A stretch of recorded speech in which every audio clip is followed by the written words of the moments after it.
प्रधानमंत्री नरेंद्र मोदी ने आज दिल्ली में मोटा अनाज सम्मेलन या श्री अन्न सम्मेलन का उद्घाटन किया। प्रधानमंत्री ने इस दौरान कहा कि सरकार इस विषय पर काम कर रही है कि किस तरीके से मोटा अनाज को अंतर्राष्ट्रीय लेवल पर इसको बढ़ावा दिया जाए। इसके अलावा अगर हम बात करें तो 2 दिनों तक सम्मेलन चलेगा। जिसमें विश्व के अलग अलग जो विशेषज्ञ हैं, जो मंत्री हैं, वो इसमें हिस्सा लेंगे। सरकार की कोशिश है कि जिस तरीके से मोटा अनाज वर्ष मनाया जा रहा है, तो भारत ही नहीं बल्कि विदेशों में भी इसका प्रचार प्रसार तेजी से कराया जाए। चाहे मोटे अनाज में ज्वार की बात करें, बाजरा की बात करें, रागी की बात करें, इस तरीके के तमाम जो अनाज हैं उसको बढ़ावा देने के लिए सरकार लगातार काम कर रही है। वहीं केंद्रीय कृषि मंत्री नरेंद्र सिंह तोमर ने भी कहा कि मोटा अनाज को बढ़ावा देने के लिए सरकार मंत्रालय स्तर पर हर उचित कदम उठा रही है। प्रधानमंत्री मोदी ने उत्तर प्रदेश को बड़ी सौगात दी है, जिसमें राजधानी लखनऊ और हरदोई क्षेत्र में बनेगा मेगा टेक्सटाइल पार्क। हालांकि अगर हम पहले की बात करें तो उत्तर प्रदेश में कानपुर, लखनऊ, वाराणसी, मुरादाबाद जैसे जिले थे जो टेक्सटाइल के लिए जाने जाते थे, लेकिन समय के साथ साथ चीजें बिगड़ती चली गई। अब दोबारा से उत्तर प्रदेश सरकार उसके लिए प्रयास कर रही है, जिसको लेकर प्रधानमंत्री मोदी ने इस मेगा टेक्सटाइल पार्क के लिए मंजूरी दे दी है। हालांकि इस पार्क के विकास के लिए 500 करोड़ रुपए केंद्र उत्तर प्रदेश सरकार को देगा। साथ ही साथ उत्तर प्रदेश में 10,000 करोड़ रुपए का निवेश भी होगा, जहां 1 लाख लोगों को प्रत्यक्ष और 2 लाख लोगों को अप्रत्यक्ष रोजगार भी इस मेगा टेक्सटाइल पार्क के जरिए मिलेंगे। और उत्तर प्रदेश कपड़ा उद्योग में कहीं न कहीं देश के साथ ही दूसरे देशों को भी बड़े पैमाने पर सप्लाई भी करेगा, जिसको लेकर मुख्यमंत्री योगी आदित्यनाथ ने उत्तर प्रदेश की 25 करोड़ जनता की तरफ से प्रधानमंत्री मोदी का आभार जताया है। सीधे तौर पर उत्तर प्रदेश के कपड़ा उद्योग के लिए यह बड़ा मील का पत्थर साबित होगा। भारत के यशस्वी रक्षा मंत्री राजनाथ सिंह अपने 2 दिवसीय दौरे लखनऊ में हैं। लखनऊ पहुंचकर उन्होंने लखनऊ वासियों को बड़ी सौगात दी है। 1450 करोड़ की बड़ी परियोजना यानी कि 352 बड़ी परियोजनाओं का लोकार्पण भी किया है। इसके साथ ही साथ में उन्होंने यह भी कहा कि लखनऊ वासियों को लाभ पहुंचाने के लिए या यातायात व्यवस्था में किसी प्रकार से कोई बाधा ना आए, उसको लेकर के भी चौराहों को बड़ा करने की योजना बनाई गई। इसके साथ साथ कुछ नए फ्लाईओवर भी तैयार किए जाएंगे। इसके साथ अगर बात की जाए तो उत्तर प्रदेश में पुलिसकर्मियों के रहने के लिए भी कई व्यवस्थाओं का भी लोकार्पण साथ में करते नजर आए। ऐसे में उत्तर प्रदेश के मुख्यमंत्री योगी आदित्यनाथ भी मंच पर सम्मिलित रहे। ऐसे में अब लखनऊ वासियों को जो बड़ी सौगातें दी गई हैं, इन सौगातों को लखनऊ वासियों को कितना लाभ मिलता है। मौसम का एकाएक मिजाज बदला, जिसके बाद उत्तर प्रदेश के तमाम हिस्सों में बारिश हुई है, ओलावृष्टि हुई है, जिससे किसानों की फसलें नुकसान हुई हैं। साथ ही साथ किसानों के पशुओं पर भी कई जगहों पर आपदा आई है, जिसको लेकर मुख्यमंत्री योगी आदित्यनाथ ने तुरंत राहत और बचाव कार्य के लिए निर्देश जारी किए हैं। उसके अलावा जहां कहीं पर भी जनहानि हुई है, ऐसे परिवारों को 4 लाख रुपए की आर्थिक सहायता के साथ साथ फसलों का जो नुकसान हुआ है उसको त्वरित रूप से किसानों को आर्थिक सहायता मुहैया कराने के निर्देश दिए हैं। मुख्यमंत्री योगी आदित्यनाथ लगातार उत्तर प्रदेश के किसानों के उत्थान को लेकर काम करते हैं। जब कभी भी आपदा का समय आता है, किसानों के ऊपर कोई समस्या आती है, तो योगी आदित्यनाथ सबसे पहले उस घटना का संज्ञान लेते हैं और त्वरित राहत और बचाव कार्य के साथ आर्थिक मदद पहुँचाने का ऐलान करते हैं।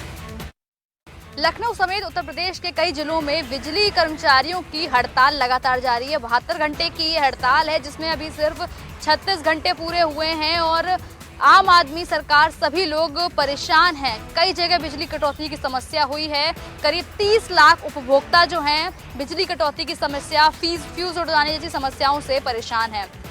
हड़ताल में हंगामा ना हो, इसको लेकर सरकार की तरफ से, पुलिस प्रशासन की तरफ से पीएससी तैनात कर दी गई है। बिजली विभाग ऑफिस में कर्मचारी लगातार अपनी मांग पर अड़े हुए हैं। उनका कहना है साफ तौर पर कि सरकार उनकी मांगों को पूरी करे और वो शांतिपूर्वक तरीके से हड़ताल कर रहे हैं। वहीं AK शर्मा ऊर्जा मंत्री का साफ तौर पर कहना है कि जो कर्मचारियों की वजह से बिजली बाधित हो रही है, उनको आकाश पाताल कहीं से भी ढूंढ के निकालेंगे और उन पर कार्रवाई की जाएगी। तो इस तरीके से लखनऊ में जो है हड़ताल चल रही है। तमाम कर्मचारी जो है अपनी मांगों को लेकर बैठे हुए हैं। सरकार से लगातार गुहार लगा रहे हैं कि जल्द से जल्द उनकी मांगों को पूरा किया जाए। संघर्ष समिति के ऐलान के बाद उत्तर प्रदेश में बिजली कर्मचारियों को 72 घंटे के लिए कार्य बहिष्कार का ऐलान किया गया। सभी बिजली कर्मचारियों ने 72 घंटे के लिए पूरी तरह से कार्य का बहिष्कार किया। आज DVNL ऑफिस के बाहर सभी कर्मचारी एकत्रित होकर धरना प्रदर्शन किया और सरकार के खिलाफ जमकर नारेबाजी की। उनका कहना है कि 14 सूत्री मांगों को पूरा नहीं किया गया, जिसके चलते हमने यहाँ पर धरना प्रदर्शन कर सरकार को बताने की कोशिश की है। अभी आंदोलन हालांकि 72 घंटे का है। उनका कहना है कि ये एक सरकार के लिए एक तरह की चेतावनी है। उनका कहना है कि जो हमारी 14 सूत्री मांग थी उसको लेकर मुख्य सचिव और सरकार ऊर्जा मंत्री लगातार इस बात को लेकर हमारी मांगों को पूरा करें। जो सरकार ने हमें वायदा किया था, अब देखने वाली बात यह है कि बिजली कर्मचारियों की मांगों को सरकार कब तक पूरा करेगी। धरने पर बैठे विद्युत कर्मचारी का मामला थमने का नाम नहीं ले रहा। पूरे प्रदेश में जिस तरह से विद्युत कर्मचारी धरने पर बैठे हैं, तो वहीं हर जगह विद्युत जैसी समस्याओं को झेलना पड़ रहा है। औद्योगिक क्षेत्र में भी विद्युत जैसी समस्याओं के कारण कई सारे कार्य भी प्रभावित हो रहे हैं। जनपद पीलीभीत में भी लगातार ये धरना प्रदर्शन चल रहा है। आपको बता दें, जो 72 घंटे का धरना प्रदर्शन की बात कही गई थी, जिसमें विद्युत विभाग के संविदा कर्मी वहां पर मौजूद हैं और धरना दे रहे हैं। उनका कहना है कि मैंने 3 दिसंबर को, जो कर्मी हैं, 3 दिसंबर को जो मंत्री हैं इसके, उनसे ये कहा गया था और अपनी जो मांगे हैं उनको मानने के लिए सहमति भी जताई थी, जिनमें 14 सूत्री मांगों का भी उल्लेख किया था। उनका कहना है कि संविदा कर्मी जो भी हैं उनको नियमित किया जाए, यदि नहीं तो उसमें उनके वेतन की वृद्धि की जाए। लेकिन 15 दिन का समय मांगा था, लेकिन 116 दिन का समय बीत गया है। तो इस कारण विद्युत कर्मी अपनी हड़ताल को लेकर के बैठे हुए हैं और ये 72 घंटे की हड़ताल का कार्यक्रम चल रहा है। यानी 72 घंटे में आज उसका जो हड़ताल का है वो दूसरा दिन है और हड़ताल इस समय चल रही है। अब देखना ये होगा कि क्या विद्युत विभाग के कर्मचारियों द्वारा जो हड़ताल चल रही है, इस पे आने वाले समय में या उच्च अधिकारी मंत्रालय क्या निर्णय लेता है। विद्युत कर्मियों के 72 घंटे हड़ताल पर चले जाने के बाद पूरे प्रदेश में बिजली को लेकर हाहाकार मचा है। ऐसे में सिद्धार्थनगर जिले में भी बिजली को लेकर हाहाकार मचा है। कई सब स्टेशनों पर बिजली ही गायब है। आज जिला मुख्यालय पर बिजली न होने की वजह से मदकरपुर गांव के लोगों ने NH 28 राष्ट्रीय राजमार्ग को जाम कर दिया और वो जाम घंटों लगा रहा और जो गाड़ियां हैं वो 1 से 1.5 किलोमीटर तक जाम रही। जाम की सूचना पर प्रशासन के लोग पहुंचे और वहां पर जो लोग जाम किए थे उनको समझाने बुझाने लगे। प्रशासन के समझाने बुझाने के घंटों बाद वहां के स्थानीय लोगों ने वो जाम समाप्त किया। वहीं स्थानीय लोगों का कहना है कि प्रशासन ने उनसे ये दावा किया, उनको ये आश्वासन दिया है कि जो उनकी बिजली की समस्या है वो 2 घंटे बाद दूर कर दी जाएगी। अगर 2 घंटे बाद नहीं दूर हुई तो स्थानीय लोग ये भी कह रहे हैं कि वो लोग फिर सड़क जाम करके धरना प्रदर्शन करेंगे। विभिन्न मांगों को लेकर जिस तरह से कल विद्युत विभाग के कर्मचारियों के द्वारा हड़ताल किया गया था, हालांकि इसको देखते हुए जिला प्रशासन के द्वारा सभी विद्युत सभी स्टेशनों पर 1 लेखपाल के अलावा 2 अन्य कर्मचारियों को तैनात किया गया था, जिसके वजह से जनपद के से जुड़े जो विद्युत उपभोक्ता थे उन्हें कोई समस्या न हो। लेकिन इसके बावजूद भी कई विद्युत सब स्टेशनों से जुड़े लगभग हजारों की संख्या में उपभोक्ता परेशान रहे और वहाँ की विद्युत आपूर्ति बाधित रही। इसको देखते हुए आज जिलाधिकारी ने खुद सुबह से ही सभी विद्युत सब स्टेशनों का निरीक्षण किया और इसमें लापरवाही मानते हुए 3 लोगों के खिलाफ मुकदमा पंजीकृत करवाया गया है, जिसमें एक एक्सियन भी शामिल हैं।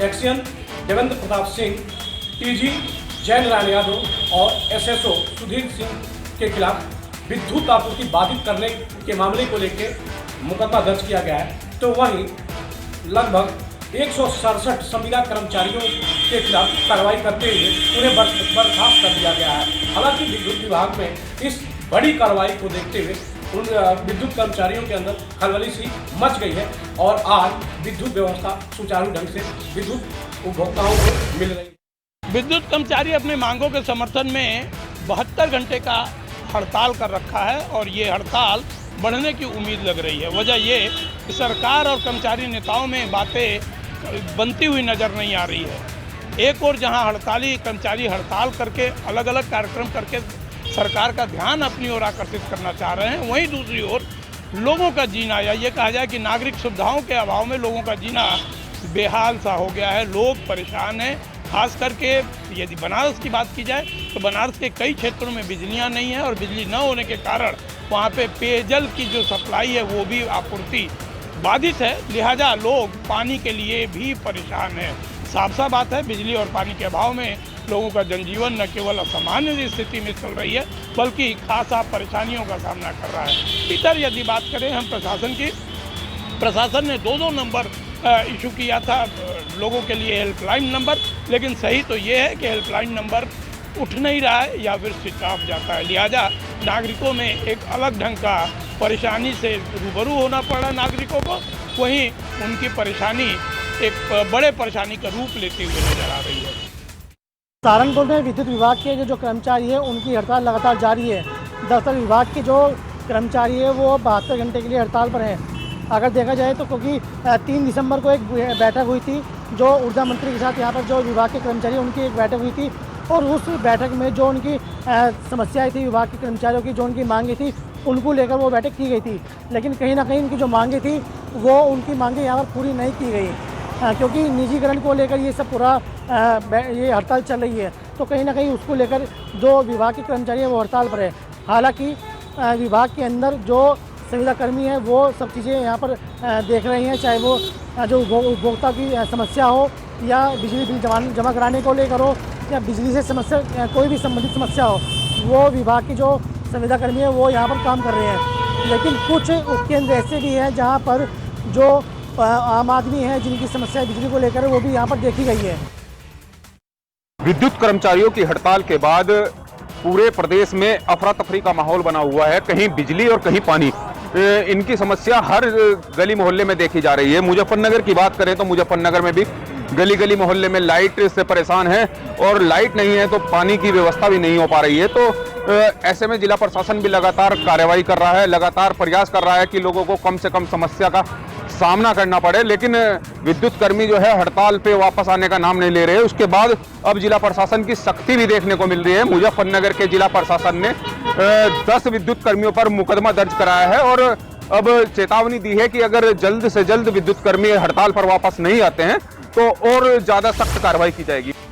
कर्मचारियों की हड़ताल का असर जनपद जालौन में भी देखने को मिल रहा है। बिजली कर्मचारियों की हड़ताल से कई मोहल्लों की बिजली बाधित है और लोगों को काफी परेशानियां हो रही हैं। व्यवस्था को दुरुस्त करने के लिए जिला प्रशासन के आला अधिकारियों ने खुद जुम्मा उठाया और खुद ही वह जाकर बिजली व्यवस्था को दुरुस्त करा रहे हैं। इसके लिए उन्होंने विभाग से निकाले हुए संविदा कर्मियों और नगर पालिका के कर्मचारियों का सहारा लिया। व्यवस्था दुरुस्त कराने में जुटे हुए हैं। जल्द ही बिजली व्यवस्था बहाल की जाएगी और उन्होंने लोगों से अपील की है कि धैर्य बनाकर रखें। वहीं दूसरी ओर जिला प्रशासन व पुलिस विभाग ने अपील भी की है लोगों से कि जहां जहां पानी की व्यवस्था नहीं है उसको लेकर नगर पालिका बराबर पानी की व्यवस्था कराएगी। मेरठ में एमडीए सेलेक्टिव कार्रवाई कर रहा है। वैसे तो योगी आदित्यनाथ सरकार के सीधे आदेश है कि किसी भी तरीके के अवैध निर्माण को ना बख्शा जाए, लेकिन स्थानीय स्तर पर ये इल्ज़ाम लगते रहते हैं। कुछ सेलेक्टिव कॉलोनीज पर कार्रवाई हो जाती है, कुछ सेलेक्टिव कॉलोनीज बच जाती हैं। जो कॉलोनीज बच जाती हैं उन पर सत्ता पक्ष की मिली भगत का आरोप लगा रहे हैं स्थानीय लोग। लेकिन सबसे बड़ी बात यह है कि अभी भी बहुत सारी अवैध कॉलोनीज ऐसी हैं जहां पर कार्रवाई होना लाजिम है, लेकिन एमडीए किस स्तर पर काम कर रहा है ये सिर्फ एमडीए के अधिकारी और जोनल ऑफिसर ही बता सकते हैं। वो अलग बात है कि अब विरोध के स्वर उठते देख शायद आने वाले दिनों में एमडीए कुछ बड़ी और सॉलिड कार्रवाई करे। प्रदेश सरकार की महिलाओं के लिए महत्वाकांक्षी योजना 1090 के अंतर्गत आज पुलिस अधीक्षक देवेश कुमार पांडे ने हाथरस में 1090 गाड़ी की हरी झंडी दिखाकर रवाना किया है। पुलिस अधीक्षक ने बताया कि इस गाड़ी का उद्देश्य लोगों को जागरूक करना है, वहीं महिलाओं को अपने अधिकारों के प्रति जागरूक और अपराधों की रोकथाम के लिए इस रैली निकाली गई। हाथरस में आज जगह जगह महिलाओं को जागरूक करने के लिए कई कार्यक्रम भी आयोजित किए जाएंगे।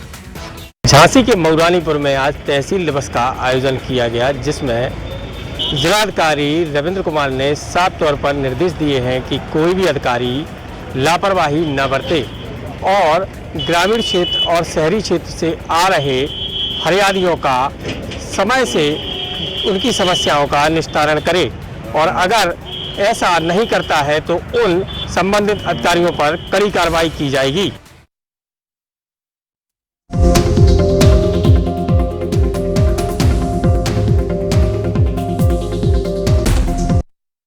होटल पर हंगामा। मौके पर पहुंची पुलिस ने लोगों को समझा बुझाकर शांत कराया व ओयो होटल को बंद कराया। आपको बता दें, थाना देहात क्षेत्र के गाडोर स्थित ये ओयो होटल काफी समय से चल रहा था।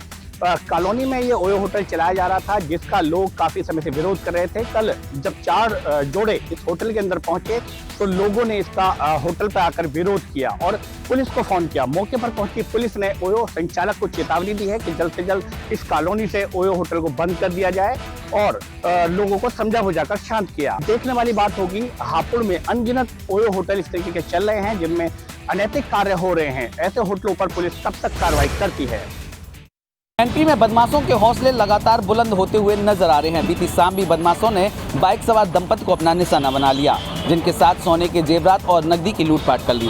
दरअसल हम आपको बता दें, यह पूरा मामला थाना एलाऊ क्षेत्र के मेरापुर गुजराती गांव के पास का है, जहां पर एक पीड़ित ने थाने पर तहरीर देते हुए आरोप लगाया कि वह अपनी पत्नी को ससुराल से लेकर वापस लौट रहा था। जैसे ही वह गाँव के पास पहुँचा, तैसे ही बाइक सवार 3 बदमाश आकर रुकते हैं और उनके साथ मारापीटी करते हुए उनके साथ सोने के जेवरात और नकदी की लूटपाट कर लेते हैं, जिसके बाद वह वहां मौके से फरार हो जाते हैं। घटना की जानकारी तब होती है जब पीड़ित दंपति अपने परिजनों को यह पूरी जानकारी देते हैं। तब परिजन तत्काल थाना एलाऊ पर पहुंचते हैं और पुलिस को इसकी शिकायत करते हैं, जिसके बाद लूट की सूचना मिलते ही पुलिस अधिकारियों में हड़कंप मच जाता है। तत्काल मंत्री एसपी विनोद कुमार भारी पुलिस बल के साथ घटनास्थल पर पहुंचते हैं और निरीक्षण करते हैं। हालांकि पुलिस ने पीड़ित दंपति की तहरीर के आधार पर मुकदमा तो दर्ज कर लिया है, तो वहीं पुलिस लगातार आरोपियों की तलाश कर रही है। उत्तर प्रदेश के मुख्यमंत्री के लाख आदेशों के बावजूद भी पुलिस की कार्यशैली सुधरने का नाम नहीं ले रही है। ताज़ा मामला मिल एरिया थाना क्षेत्र के पगदादरपुर गांव का है, जहां पर पीड़ित को दबंगों ने जमकर पीटा और उनसे रंगदारी की मांग की थी और रंगदारी न देना उनको भारी पड़ा और उनकी जमकर पिटाई की गई। पुलिस अधीक्षक कार्यालय पर आज ये पूरा परिवार जो सामने की तस्वीरों में आप देख रहे हैं खड़ा है, ये थाने गया था, लेकिन थाने पर इनकी कोई सुनवाई नहीं हुई। वहां से भी दुष्कार के इनको भगा दिया गया। अब ये पुलिस अधीक्षक कार्यालय पहुंचे हैं और पुलिस अधीक्षक से इनने न्याय की गुहार लगाई है। फिलहाल पुलिस अधीक्षक आलोक प्रियदर्शी ने इन पर आश्वस्त जरूर किया है कि कार्रवाई की जाएगी, लेकिन थानों पर सुनवाई न होना ये पुलिस महकमे को सवाले के घेरों खड़ा करता है। फिलहाल अब देखना ये होगा कि पुलिस अधीक्षक इस पर क्या कार्रवाई करते हैं और पीड़ित को न्याय मिल पाता है या नहीं, ये तो आने वाला समय तय करेगा। अमेठी में महिलाएं सुरक्षित नजर नहीं आ रही हैं। ताजा मामला शुक्ल बाजार थाना क्षेत्र के एक गांव में देखने को मिला है, जहां पर 5 वर्षों से शादी का झांसा देकर एक युवक एक युवती से शारीरिक शोषण करता रहा। जब युवती ने युवक पर शादी का दबाव बनाया तो युवक शादी से इनकार कर दिया। पीड़ित युवती ने अपने परिजनों को इस बात को बताया। परिजन उसे लेकर के शुक्ल बाजार थाना पहुंचे, जहां पर पुलिस ने भी उसकी एक नहीं सुनी। जब थक हार करके पीड़ित परिवार आज समाधान दिवस मुसाफिर खाना में पहुंचा, जहां पर आला अधिकारी मौजूद थे, जिसके बाद जब उसने पुलिस अधीक्षक अमेठी को एप्लीकेशन दिया, एप्लीकेशन देखने के बाद पुलिस अधीक्षक अमेठी ने उस युवती को कार्रवाई करने का आश्वासन दिया है। सोशल मीडिया अब ब्लैकमेलिंग का एक जरिया बनता जा रहा है। एक ऐसा ही मामला कानपुर में देखने को मिला है। एक सौदे ने छात्रा से इंस्टाग्राम में दोस्ती की और उसकी अश्लील वीडियो बना ली। अश्लील वीडियो बनाने के बाद छात्रा को ब्लैकमेल करके 10.5 लाख रुपए वसूल लिए। जब उसके बाद भी सौदे का मन नहीं भरा तो उसने अपने सीने पर छात्रा का नाम लिखा और उसको वायरल कर ब्लैकमेल करने की धमकी देने लगा। परेशान छात्रा ने 1.5 महीने से स्कूल नहीं गई और ना ही परीक्षा दी और घर पर गुमसुम रहने लगी। परिजनों ने जब छात्रा से पूरे मामले की जानकारी की तो हकीकत का पर्दा उठते ही परिजनों के होश उड़ गए। आनंद फानंद में छात्रा को लेकर परिवार के लोग ग्वालटोली थाने पहुंचते हैं और पूरे मामले की जानकारी देते हैं। ग्वालटोली पुलिस ने तहरीर के आधार पर आरोपी अमन सोनकर के खिलाफ मुकदमा दर्ज कर लिया है। इस पूरे मामले में DCP central zone Pramod Kumar ने जल्द से जल्द आरोपी गिरफ्तारी की बात की है और उसे जेल भेजने की बात कही है। साथ ही उन्होंने यह भी कहा है कि पूरी तहरीर के हिसाब से पूरे मामले की छानबीन की जाएगी, आधार पर आगे कार्रवाई की जाएगी। बिजनौर के चांदपुर में फैक्ट्री में लगी इतनी भयंकर आग के फैक्ट्री मालिक का हुआ लाखों रुपए का नुकसान। जी हाँ, मैं आपको बताता चलूँ, बिजनौर के चांदपुर में कूलर की जालियों बनाने की फैक्ट्री थी, जिसमें चंद सेकंड में आग लगी और लाखों का नुकसान हो गया। अगर हमने जब बात की फैक्ट्री मालिक से तो उसका साफ कहना है अभी कारण नहीं लग पाया कि कैसे आग लगी है और किसने लगाई है। अगर बात की जाए फैक्ट्री मालिक के नुकसान की, तो फैक्ट्री मालिक खुद बता रहा है कि 20 लाख रुपए का नुकसान लगभग मेरा हो चुका है। आप देख सकते हैं कितनी भयंकर तरीके से आग लग रही है और फायर ब्रिगेड मौके पे है, आग बुझाने की कोशिश कर रही है। लगातार 50% आग बुझाने का प्रयास सफल हो चुका है, 50% बाकी है। सर में आज तेज हवा के साथ बारिश पड़ रही है। 4 दिन से लगातार गर्मी पड़ रही थी, जिसके चलते बुलंदशहर के मौसम विभाग ने हाई अलर्ट घोषित किया था। 4 दिन तक लगातार बारिश पड़ने से कहीं ना कहीं किसानों को भारी नुकसान देखने को मिल सकता है, क्योंकि इस टाइम सरसों, आलू और गेहूं की फसल पकाव पर खड़ी है, जिसके चलते आलू की फसल खुदाई चल रही है, जिसके चलते भारी बारिश पड़ी तो नुकसान हो सकता है काफ़ी। वहीं सरसों की बात की जाए तो सरसों की फसल भी कटकर किसानों के खेतों में पड़ी है। भारी वर्षा होती है तो कहीं ना कहीं बड़े नुकसान हो सकता है। गेहूं की फसल करी जाए तो गेहूं की फसल काफ़ी बड़ी मानी जाती है, जिसके चलते काफ़ी नुकसान देखने को मिल रहा है, क्योंकि बुलंदशहर में तेज़ हवा के साथ आज बारिश पड़ रही है। तहसील क्षेत्र के हजारों किसानों संबंधित कृषि बाहुल्य क्षेत्र में लगभग तैयार हो चुकी और खेतों में खड़ी हुई गेहूं की फसल रात भर चली बेमौसम बरसात और अचानक हुई ओलावृष्टि के कारण भारी मात्रा में बर्बाद हो चुकी है। दरअसल लक्सर तहसील क्षेत्र के ही खानपुर सहित रायसी और अन्य खादर तथा बांगर जैसे कृषि बाहुल्य क्षेत्र में हजारों किसानों की बड़ी मात्रा में गेहूं की फसल लगभग तैयार हो चुकी थी, मगर ओलावृष्टि के चलते यही तैयार गेहूं की फसल को सुबह होते ही भारी नुकसान के रूप में देखा गया है। अयोध्या में सुबह से ही मौसम सुहाना हुआ है। ग्रामीण क्षेत्रों में सुबह से ही बरसात हो रही है, हल्की हल्की। अभी सूचना मिल रही है कि मूसलाधार बारिश हो रही है और अभी अयोध्या शहर में भी आप देख सकते हैं कि बारिश हो रही है। लगातार तेज हवाओं के साथ बरसात हो रही है। आपको बता दें कि ग्रामीण क्षेत्रों में भी जो फसलें हैं किसानों के, उसका भी नुकसान हो सकता है इस बरसात में, अगर लगातार बारिश होते रही। बरसात में आने जाने में भी लोगों को असुविधा हो रही है। लगातार देख सकते हैं आप कि बरसात पिछले 1 घंटे से बारिश हो रही है। ग्रामीण क्षेत्रों में सुबह से रुक रुक कर बारिश हो रही है और उनकी फसलों को भी ज़्यादा बारिश होने से उनकी फसलों को भी नुकसान हो सकता है। प्रदेश में मौसम विभाग की भविष्यवाणी सटीक साबित हुई है। उत्तराखंड प्रदेश के मैदानी जिलों में जहां बारिश तो पर्वतीय ऊंचाई वाले इलाकों में बर्फबारी और ओलावृष्टि ने सामान्य जनजीवन को बुरी तरह प्रभावित किया है। खेती किसानी इससे जहां प्रभावित हुई है, वहां पहाड़ के कई रास्ते भी बंद हुए हैं। मौसम विभाग की माने तो अगले 2 दिन मौसम साफ होने के आसार नहीं है, जबकि अगले 2 दिनों के बाद मौसम साफ हो सकता है। तापमान गिरने से जहां सामान्य जनजीवन प्रभावित हुआ है, वहीं लोगों की रूटीन कामकाज पर भी इसका असर पड़ा है। मौसम विभाग ने बताया है कि पहाड़ में 3000 मीटर से अधिक ऊंचाई वाले इलाकों में बर्फबारी के आसार है। राजधानी देहरादून और यदि आसपास की बात करें तो कल शाम से ही बारिश का सिलसिला जारी है। मसूरी में बारिश के साथ ही ओलावृष्टि भी हुई है, जबकि विकासनगर और इसके आसपास के इलाकों में बारिश होने से जो मौसम है वो प्रभावित हुआ, साथ ही खेती को भी प्रभावित किया है बारिश ने। फसलों को, विशेषकर जो फलों के पौध में बौर आई है, वो भी इससे प्रभावित हुई है। अगले 48 घंटों के बाद ही मौसम साफ होने के आसार हैं, तभी लोग सामान्य जनजीवन जी सकेंगे। इस बीच तापमान गिरने से भी लोगों को परेशानियों का सामना करना पड़ा है।